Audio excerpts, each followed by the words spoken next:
Welcome back to DM Gives Inspiration. This week we're going to discuss chase sequences, or running a chase scene, if you prefer the more movie title. And adding a chase scene to your story is a very seductive idea as a DM. It is a story vehicle. They are pursued or doing the pursuing. There's drama in the moment. But, as we must remember, Dungeons & Dragons is a free-form game. Your players don't always know they should be chasing, nor that they should be running away. One of my favorite movies to analyze with a dungeon master's eye is Lord of the Rings: Fellowship of the Ring. Not only do we have our beginner party mixing with perhaps a player who has to excuse themselves every other weekend in Gandalf, we eventually make our way to Rivendell, where the quest turns into a campaign, and we add even more players to that party. They start to fall off and not able to make the weekend, so we kill a couple off along the way. Aragorn gets some crits and fights, and the party eventually divides itself into pieces as schedules allow. But there's a full party fight there in the Mines of Moria, and as they clean up the initial room of goblins, they choose to start running. And as they are surrounded by goblins, the Balrog appears, scaring off the horde, and they continue to run, and the chase is on. The problem here is that D&D players are accustomed to balanced combat. So when you throw a Balrog or an ancient god or a high-level monster in general their way, their first reaction is to stand and fight. And unless you've been very careful about the way you share information, up to this point they've probably heard they can't do things multiple times. Oh, that journey is too dangerous. That road is too perilous. You'll never survive, says the townsfolk. That builds them up as heroes. It makes them feel good. But down the road, when you want to add a chase sequence or an event that has them avoiding combat, there's no good way in-game to tell them that this is beyond their level. They won't believe the NPC telling them that information. And I can also tell you from experience that letting that combat ensue, letting the Fellowship battle the Balrog for a little bit and then choosing to run isn't going to work either. They might be used to a couple of players going down and rolling death saves along the way. They might have a couple of battles under their belt where they almost made it, so they think if they just hold out, they'll be able to beat this boss. To avoid those complications, I encourage you early on in your campaign to run a calamity event. This can be a cave-in, a castle collapsing on itself when the evil is defeated, a tidal wave, a volcano, something their player brains know is unfightable and they have to run from. Now with that experience under their belt, you can add in timed events, vehicle fights, and a full-blown chase scene to your campaign. The big reason why I suggest you do this in a tiered system for your players is that running a chase system has its own set of rules.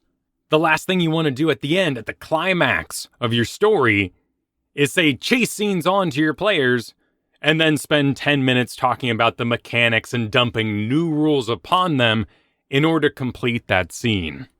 Work through it first with that static enemy, that castle collapse, that cave-in, so the players know when you declare a chase what to expect and how to play with it. And the Dungeon Master's Guide actually has a full section on running chases, and they do a rather decent job combating the main problem with a chase scene: static movement. If you were to draw a map and players start dashing, they're going to be off that map too quick. And why would your players do anything but spend their dash action?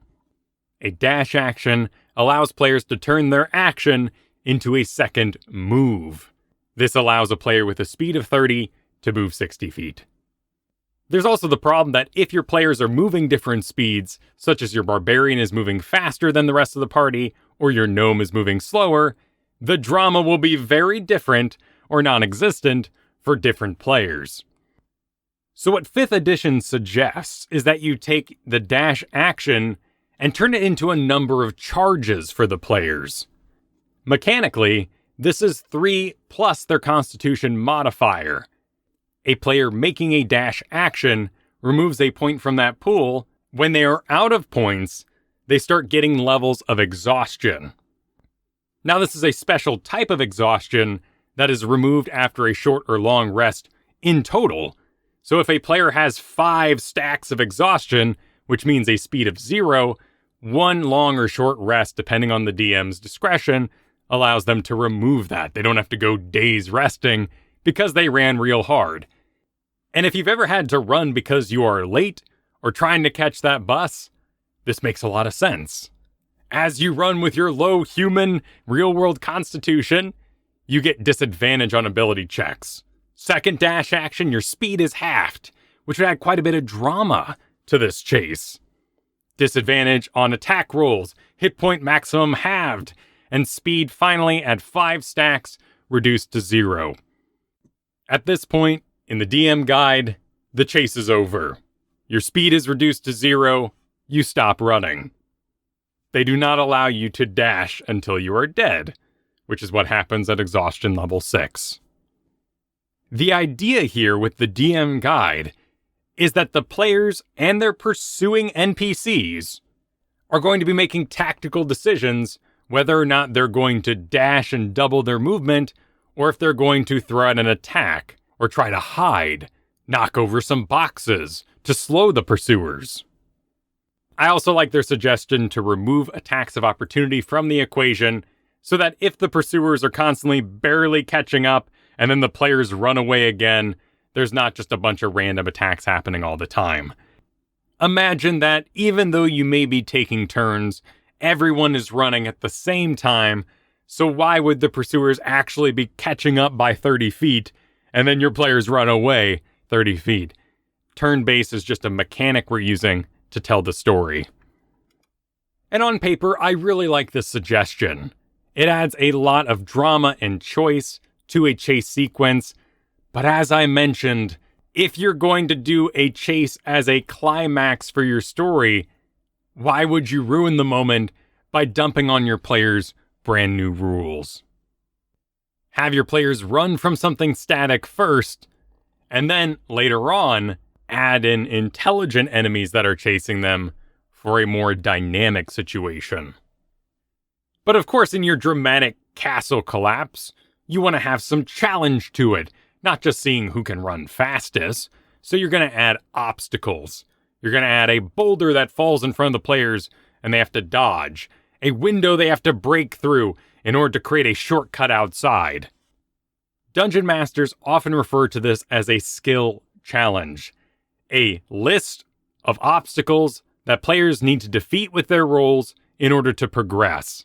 And here, with the added drama of a chase, those skill checks have to succeed, or they'll be buried alive or caught up to by their enemies.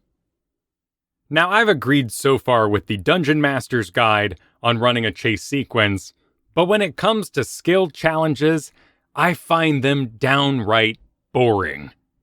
Asking every player to spend their full turn in forced movement and then make the same ability check as their companions is restricting and dull.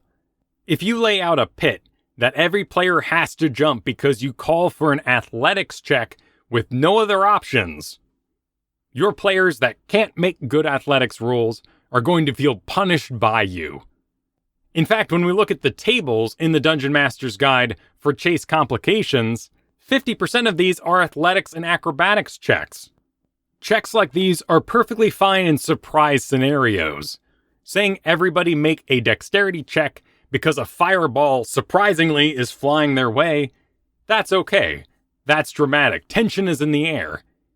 But when player 1, and in this case maybe that faster barbarian, makes an athletics check and clears the pit, and then the wizard has to do it next, followed by the rogue, followed by the druid, everyone is just comparing themselves to each other, maybe wishing they were other classes or had put their points in different places, and there's no creativity to spend.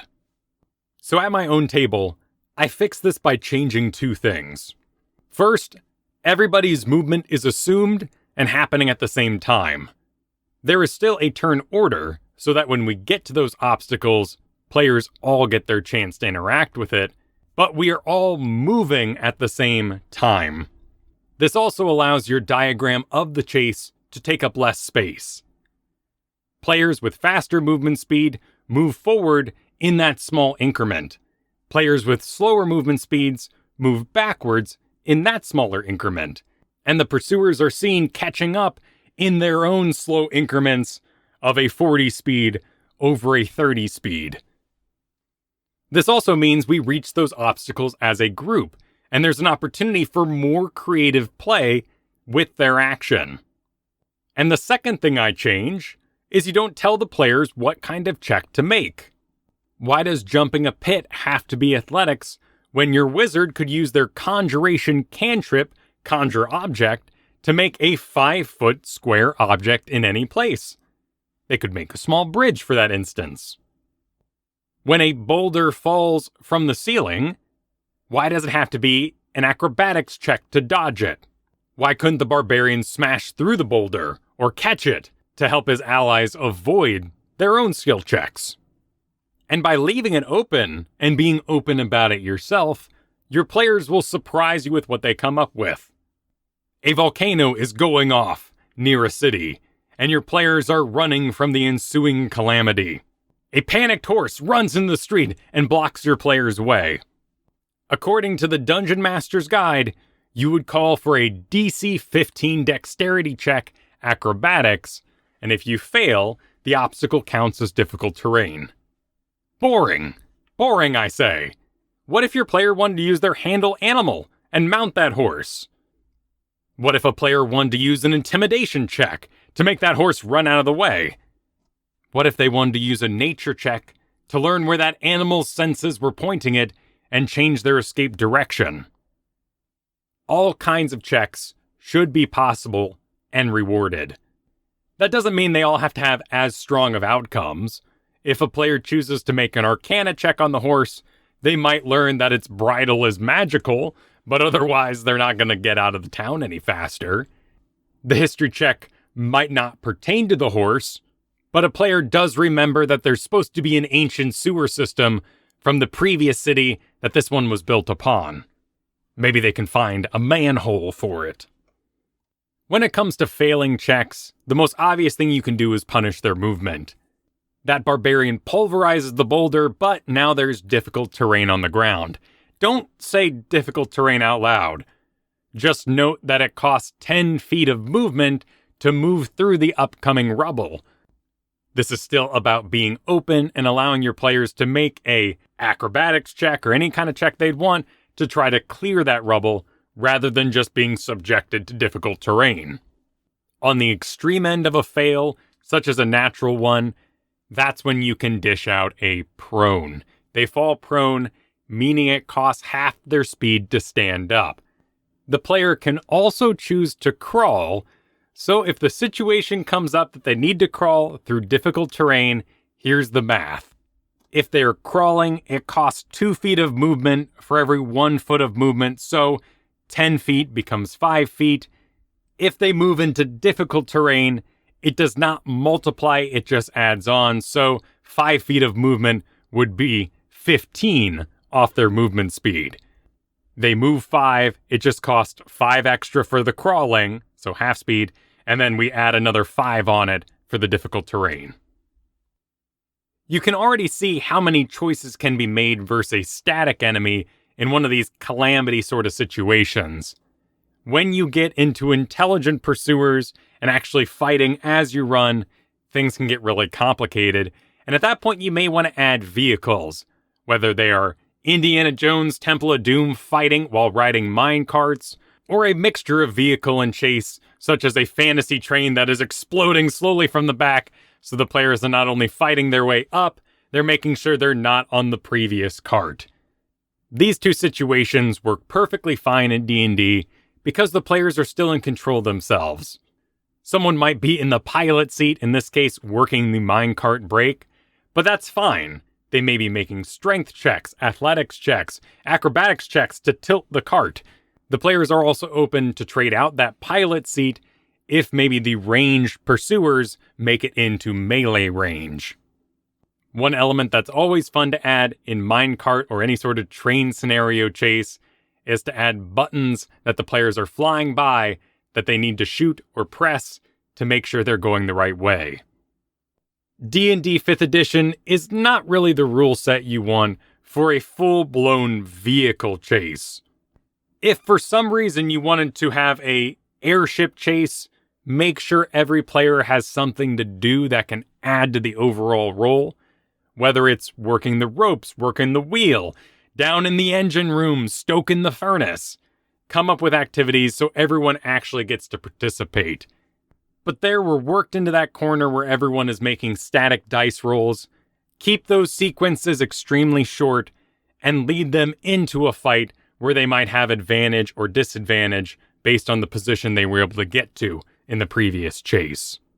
Give them a way to quantify all those forced dice rolls that it requires to pilot vehicles into something that works for 5th edition Dungeons & Dragons. As with any good story, action, in this case a chase, is a spice that you're sprinkling on. Don't overuse it, and start small and appropriate for their level. Level 1s can escape from a small building. Level 3s from a cave. And as we get into the urban crawl at level 5, we can do a full-blown city chase into our Astral Epic campaign at 18, where we're piloting those airships, and we're all very aware of the rules and how a chase, and on top of that, vehicles are working. But it's time to share what's on your mind. Next episode is a mailbag episode, and you can send your questions over at kylefergusson.com using the contact link. You can also, if you choose, join the Discord on that website and add questions in the DM Gives Inspiration tab in that Discord channel. And thank you for listening to today's episode. You can support the show over at patreon.com/KyleFergusson. Music was by Brian Griffith. I will see you next week with your questions for the first mailbag of Season 4.